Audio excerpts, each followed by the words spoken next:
तो हम स्टार्ट करते हैं डिफ्रैक्शन को।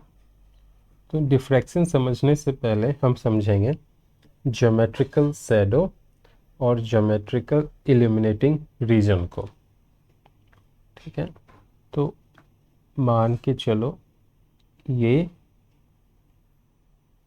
दो ओपिक मटेरियल से बनी हुई चीज़ें हैं और ये एक स्क्रीन है।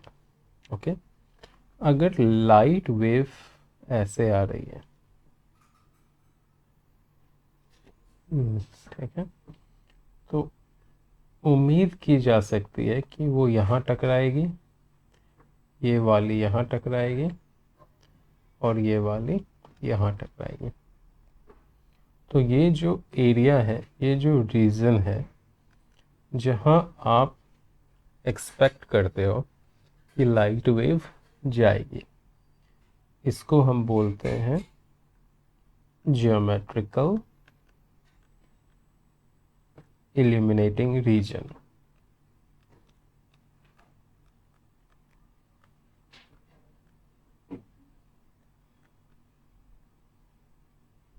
ओके, कुछ एक ऐसी कंडीशन, ऐसी परिस्थिति उत्पन्न होती है जिसकी वजह से लाइट जो है यहाँ भी आ जाती है। इसके कुछ पार्ट्स यहाँ आ जाते हैं, कुछ पैचेस यहाँ आ जाते हैं, कुछ पैचेस यहाँ आ जाते हैं, कुछ पैचेस यहाँ आ जाते हैं और कुछ यहाँ आ जाते हैं। ओके, कुछ इस तरह से।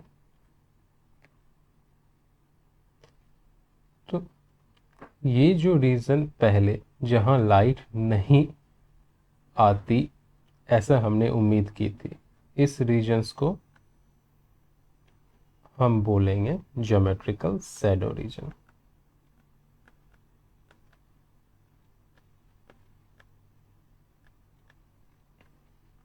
ये भी है ज्योमेट्रिकल शैडो। अगर हम रे ऑप्टिक्स को कंसिडरेशन में लाएंगे तो ज्योमेट्रिकल शैडो रीजन्स में कभी लाइट नहीं आएगी, लेकिन वेव ऑप्टिक्स में कुछ ऐसी परिस्थिति आ जाती है जिसमें ज्योमेट्रिकल शैडो रीजन्स में लाइट के पैचेज, लाइट की फ्रिंजेस दिखती है। तो अब हम उन कंडीशंस को एनालाइज करेंगे। तो यहाँ जो स्लिट है, स्लिट बोलो, अपर्चर बोलो, ऑब्स्टेकल्स बोलो, तो जब यहाँ लाइट आ रही है ना, और ये जो स्लिट की विड्थ है, करेक्ट, ये ग्रेटर देन और equal to wavelength of light, मतलब स्लिट की विड्थ ए और लाइट की जो वेवलेंथ हो वो सेम ऑर्डर में हो, यानी स्लिट विड्थ बड़ी हो लेकिन बहुत बड़ी नहीं हो। समझ में आ रहा ना? तो उस केस में लाइट जो है वो बैंड करेगी और जहां हम उम्मीद नहीं कर रहे हैं वहां भी जाएगी। ठीक है, तो ये जो बेंडिंग ऑफ लाइट्स है अपर्चर से, स्लिट से, या डिफ्रैक्शंस की जो एलिमेंट है, इसको डिफ्रैक्टिंग एलिमेंट भी बोलते हैं, उससे यहाँ स्लिट जो है डिफ्रैक्टिंग एलिमेंट है। तो ये जो बेंडिंग हुई है, इसी फेनोमेना को हम लोग डिफ्रैक्शन बोलते हैं। Okay, so bending of light waves at an edge into the region of geometrical shadow is called diffraction of light। अगर ये a बहुत बड़ी हो जाए वेवलेंथ से, यानी स्लिट विथ सेंटीमीटर में हो, मीटर में हो, और वेवलेंथ तो हमें पता है 10⁻⁹ मीटर में होता है, नैनोमीटर में होता है। अगर 700 इंटू 10⁻⁹ तो 7 इंटू 10⁻⁷ यानी 0.7 माइक्रोमीटर। ठीक है, तो माइक्रोमीटर में होता है, और ये सेंटीमीटर और मीटर में हो, उस केस में डिफ्रैक्शंस की फेनोमेना ऑब्जर्व नहीं होगी। यानी ज्योमेट्रिकल शैडो रीजन्स में कोई भी लाइट अपीयर नहीं होगी। अगर ए की साइज वेवलेंथ से बहुत कम हो या कम हो, उस केस में भी आपको डिफ्रैक्शंस बिल्कुल पता नहीं चलेगा, क्योंकि वो इतनी छोटी पॉइंट होगी आप उसको ऑब्जर्व ही नहीं कर पाओगे।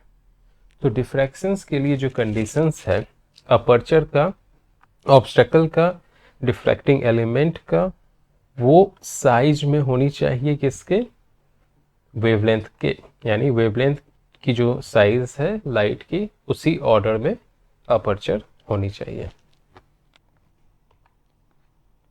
अब डिफ्रैक्शंस के दो टाइप्स हैं, फ्रॉनहोफर डिफ्रैक्शन और फ्रेस्नेल डिफ्रैक्शन। इन दोनों डिफ्रैक्शंस को समझते हैं। पहला देखो, यहाँ पे स्लिट है यानी अपर्चर है, ऑब्स्टेकल है, और यहाँ स्क्रीन है, ये स्क्रीन है और ये अपर्चर है, स्लिट है या ऑब्स्टेकल है। तो अपर्चर से स्क्रीन के जो बीच की डिस्टेंस होगी फ्रॉनहोफर डिफ्रैक्शंस में, वो इनफाइनाइट होगी, और लाइट सोर्स से जो अपर्चर के बीच जो डिस्टेंस होगी वो भी इनफाइनाइट होगी, तभी जाके फ्रॉनहोफर डिफ्रैक्शंस देखने को मिलेगा। तो ये कैसे आप ऑब्टेन करोगे, तो ये जो सोर्स है इसके आगे आप एक कॉन्वेक्स लेंस लगा दो, और सोर्स कॉन्वेक्स लेंस के फोकल लेंथ पे होनी चाहिए, तब जो यहाँ से लाइट निकलेगी वो क्या निकलेगी, पैरेलल, यानी ऐसी लाइट निकलेगी जो अपीयर होगी इन्फिनिटी से आ रही है। ओके, रियलिटी में सोर्स आपकी इन्फिनिटी पे नहीं है, लेकिन लेंस मदद कर रहा है इस तरह से कि जो लाइट फॉल करेगी स्लिट के ऊपर वो इन्फिनिटी से आते हुए अपीयर होगी। सिमिलरली जब यहाँ से लाइट निकलेगी, ठीक है, करेक्ट, तो यहाँ एक लेंस लगा देंगे और इस लेंस की फोकल लेंथ पे स्क्रीन होगा, तो जो भी लाइट आएगी वो कन्वर्ज हो जाएगा एक पॉइंट में, करेक्ट। तो इस तरह से लेंस की मदद से हम डिफ्रैक्शन पैटर्न को ऑब्जर्व करते हैं फ्रॉनहोफर डिफ्रैक्शंस में। तो ये इसमें लेंस की मदद की ज़रूरत होगी। इसमें फ्रेस्नेल डिफ्रैक्शंस में किसी भी तरह की लेंस की मदद की ज़रूरत नहीं है डिफ्रैक्शंस पैटर्न को ऑब्जर्व करने के लिए स्क्रीन के ऊपर। तो मान लो ये एक स्ट्रेट एज है, बहुत ही पतली वायर है, और यहाँ स्क्रीन है और यहाँ सोर्स है, तो इसमें कोई रिक्वायरमेंट नहीं है कि अपर्चर, ऑब्स्टेकल और स्क्रीन के बीच की डिस्टेंस इनफाइनाइट ही होनी चाहिए, या सोर्स या ऑब्स्टेकल के बीच में डिस्टेंस इनफाइनाइट होनी चाहिए। ऐसी कोई रिक्वायरमेंट फ्रेस्नेल डिफ्रैक्शंस में नहीं है, और ना ही लेंस की ज़रूरत पड़ती है। तो यही डिफरेंस था फ्रॉनहोफर डिफ्रैक्शन और फ्रेस्नेल डिफ्रैक्शन में। अब देखेंगे क्या डिफरेंस है इंटरफेरेंस पैटर्न और डिफ्रैक्शन पैटर्न में। तो इंटरफेरेंस में बेसिकली हम दो स्लिट का यूज करते हैं, ओके, और डिफ्रैक्शंस में सिंगल स्लिट की यूज़ कर रहे हैं। इंटरफेरेंस में स्क्रीन के ऊपर एक पॉइंट पर दोनों स्लिट से आने वाली लाइट का सुपरपोजिशन होता है। तो यहाँ जो लाइट वेव का सुपरपोजिशंस होगी वो 2 होगी या 3 होगी, मतलब काफ़ी कम होंगे। Few light waves super impose होंगी स्क्रीन के ऊपर एक पॉइंट के ऊपर, और वहाँ पे इंटरफेरेंस होने के बाद मैक्सिमा या मिनिमा ऑब्जर्व होगा। डिफ्रैक्शंस में क्या होता है, एक जो स्लिट है उसके बीच में जितनी भी पॉइंट है उन सारे पॉइंट को हम सेकेंडरी सोर्स कंसीडर करते हैं। मतलब कि स्लिट विथ में जितनी भी पॉइंट है, तो कितनी पॉइंट हो सकते हैं, इनफाइनाइट पॉइंट हो सकती है ना, very large number of point. उन सारे पॉइंट से जो लाइट स्क्रीन के एक पॉइंट पे फॉल करेगी और सुपर इम्पोज होगी, तो जो मैक्सिमा या मिनिमा दिखेगा वो डिफ्रैक्शंस होगा। समझ में आया? तो यहाँ पे जो इनफाइनाइट नंबर या very large number of light waves का सुपर इम्पोजिशन होता है एक पॉइंट के ऊपर। डिफ्रैक्शंस में सिर्फ 2 या फ्यू, ऐसा बोल सकते हैं। फिर आगे का डिफरेंस देखते हैं। इंटरफेरेंस पैटर्न में स्क्रीन के ऊपर जो लाइट के इंटेंसिटी का डिस्ट्रीब्यूशन है वो यूनिफॉर्म होता है, यानी जितनी भी ब्राइट फ्रिंजेस होगी वो सेम इंटेंसिटी की होगी। डिफ्रैक्शन पैटर्न में जो सेंट्रल ब्राइट फ्रिंज है, यानी ये वाली, इसकी इंटेंसिटी बहुत ज़्यादा होती है। देखो ये पीक दिखा रही है, ओके, सेंट्रल ब्राइट फ्रिंज। और उसके बाद जितनी भी आएंगी उसकी इंटेंसिटी ड्रास्टिकली फॉल करेगा, ओके। यानी secondary maxima, first secondary maxima, second secondary maxima की इंटेंसिटी बहुत ही ज़्यादा फॉल करेगा। इंटरफेरेंस में ऐसा नहीं होता, जितनी सेंट्रल ब्राइट फ्रिंज की इंटेंसिटी होती है फर्स्ट ब्राइट फ्रिंज दोनों ही साइड उतनी ही होती है। तो यूनिफॉर्म डिस्ट्रीब्यूशंस होता है सारे ब्राइट फ्रिंजेस में। इंटरफेरेंस पैटर्न में सारे फ्रिंज चाहे डार्क हो या ब्राइट उसकी विथ सेम होती है। डिफ्रैक्शन पैटर्न में जो सेंट्रल ब्राइट फ्रिंज है उसकी with non central bright fringe, मतलब जितने भी दूसरे हैं, या डार्क फ्रिंज उसकी डबल होती है, यानी इसकी फ्रिंज विथ डबल होती है बाकियों से। इनमें सबकी फ्रिंज विथ क्या होती है, सेम होती है। सिमिलैरिटी देखते हैं। तो जो फ्रिंज विथ है इंटरफेरेंस पैटर्न में वो डायरेक्टली प्रोपोर्शनल होती है वेवलेंथ में, और यहाँ भी फ्रिंज विथ डायरेक्टली प्रोपोर्शनल होगी वेवलेंथ में। यहाँ फ्रिंज विथ इनवर्सली प्रोपोर्शनल होगी separation between the slits, that is 1/t। यहाँ फ्रिंज विथ इनवर्सली प्रोपोर्शनल होगी width of the slit, that is inversely proportional होगी, मैं डायरेक्टली बोल रहा हूँ, ओके। और यहाँ भी इनवर्सली प्रोपोर्शनल होगी सेपरेशन बिटवीन द स्लिट्स।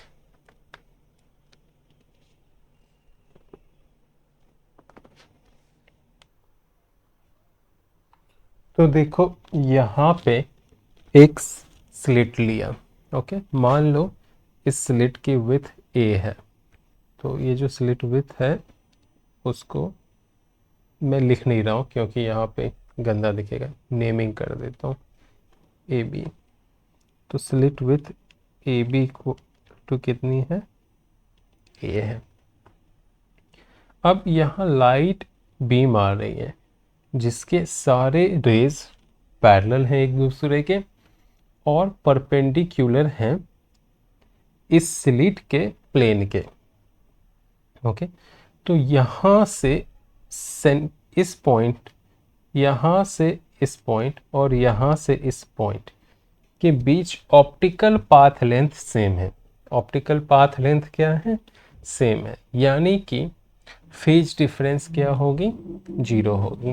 तो जितनी भी बीम यहाँ से पॉइंट पी नॉट के ऊपर आएगी वो सारी इन फेज में होगी, यानी वो सारी जो बीम्स हैं, ये सारी जो वेव्स हैं वो कंस्ट्रक्टिवली इंटरफेयर करेंगे, यानी पी नॉट पे ब्राइट फ्रिंज दिखेगा और इसको बोलते हैं सेंट्रल ब्राइट फ्रिंज। यहाँ से देखो ऑप्टिकल पाथ लेंथ मान लो इसकी ये है, थोड़ी टेढ़ी हो गई है, आप उसको सीधी लाइन कंसीडर करना, मुझे ड्रॉ करना मुश्किल है। ओके, तो ये इस तरह से सीधी आ रही है यहाँ पे, ओके, टेढ़ी नहीं आ रही, करेक्ट।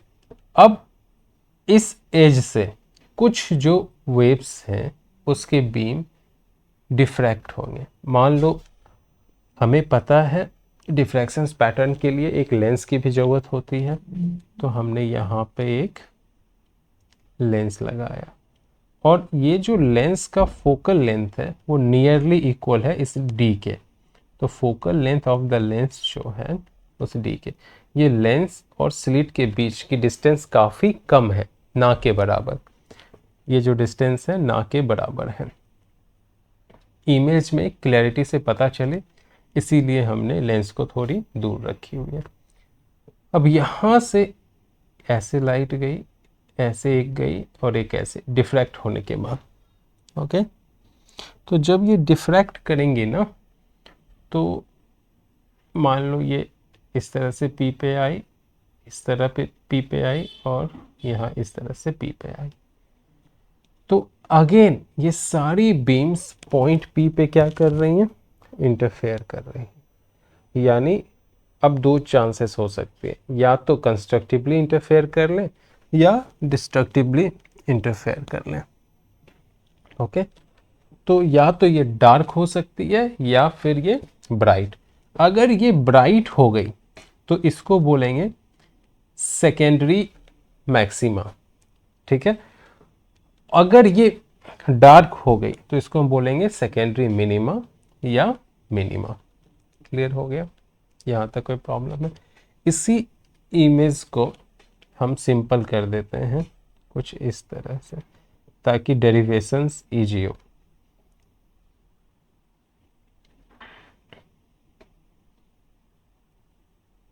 ये रफ है सिर्फ डेरिवेशन समझने के लिए।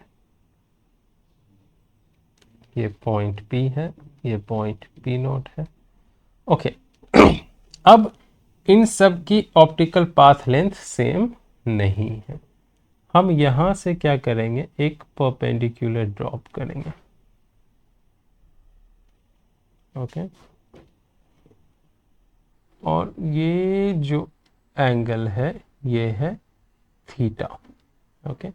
ये थीटा है और ये परपेंडिकुलर है, मतलब ये वाली पोर्शन हाइपोटेनस हो गई, तो इसकी लेंथ क्या हो जाएगी, ये डी साइन थीटा, ये पूरी डी है ना, तो ये क्या हो जाएगी, D sine theta, okay.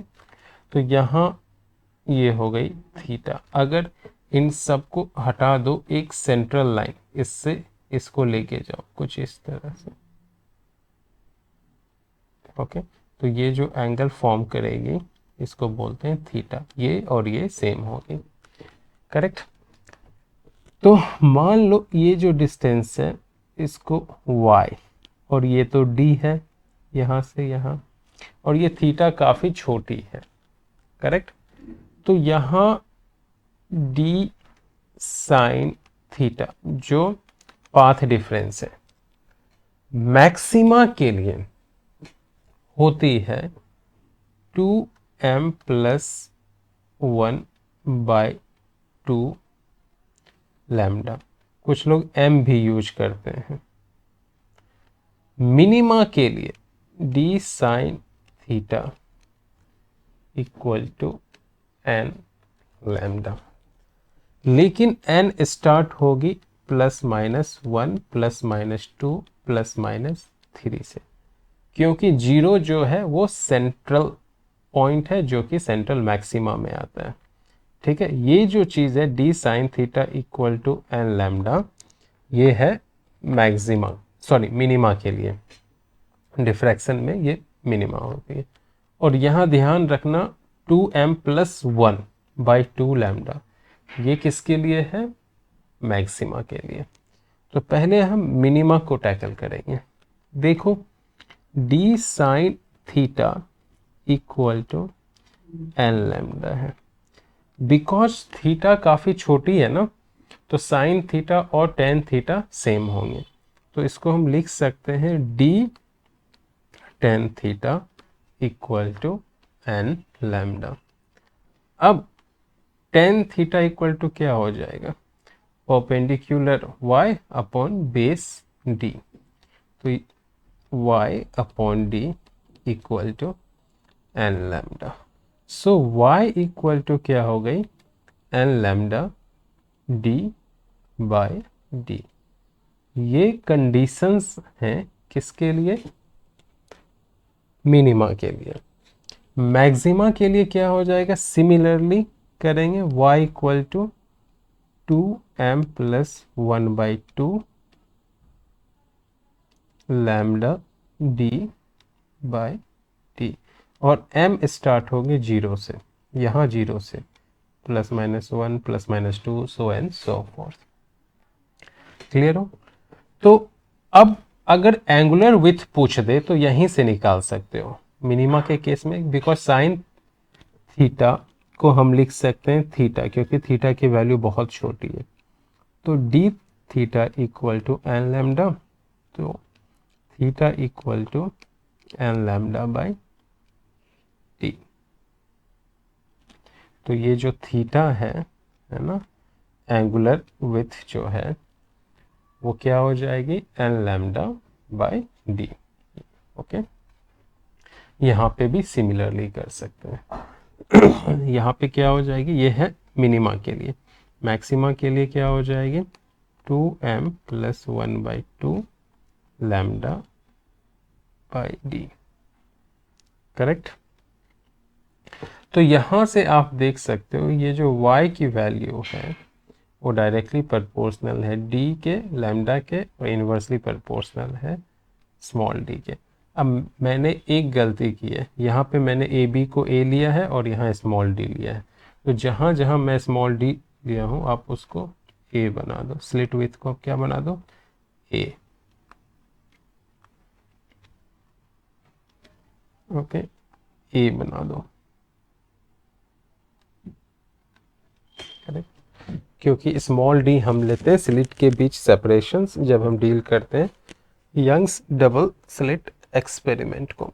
Okay, अब दो ब्राइट फ्रिंज के बीच जो फ्रिंज विथ होगी, या दो डार्क फ्रिंज के बीच जो फ्रिंज विथ होगी उसको निकालना है। तो देखो पहले दो consecutive dark fringe, dark non central, central नहीं होना चाहिए, कंसेक्यूटिव फ्रिंज,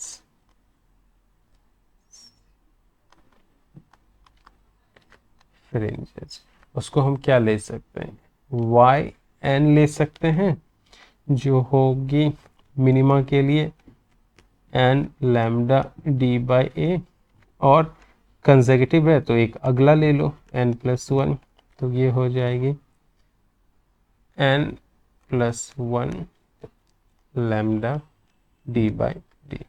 तो फ्रिंज विथ जो होगी वो इन दोनों का डिफरेंस होगा, yn+1 माइनस yn, और जब इसको करोगे तो निकल के आएगी lambda D by D. Okay, जो कि सेम होता है यंग्स डबल स्लिट एक्सपेरिमेंट में। नॉन सेंट्रल के लिए सेंट्रल का जो है वो डबल हो जाता है, सेंट्रल ब्राइट फ्रिंज का जो फ्रिंज विथ होता है वो होता है 2 लैम्डा डी। फिर मैं यहाँ डी ले रहा हूँ, मेरे दिमाग में डी ही फिट है, आप ए लेना।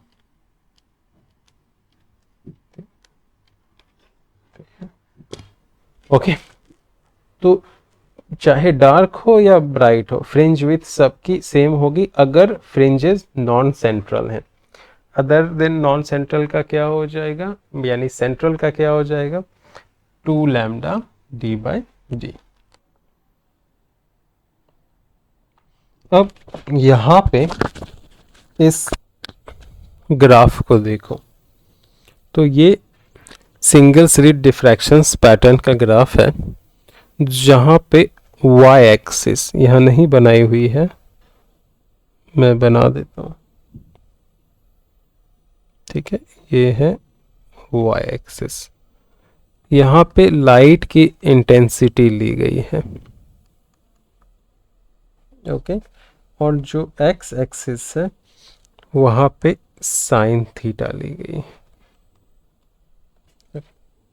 है ना।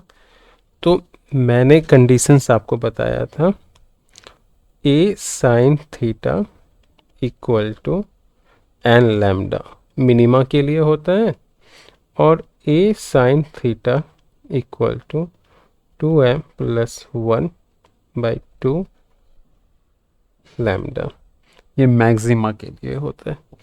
तो सबसे पहले मैं मिनिमा के पॉइंट को लोकेट करूँगा। ये है हमारी फर्स्ट मिनिमा, ये हो गई second minima, third minima, fourth minima, यानी ये हो गई n इक्वल टू +1, ठीक है। यहाँ n equal to +1, n equal to +2, n equal to +3, n equal to +4।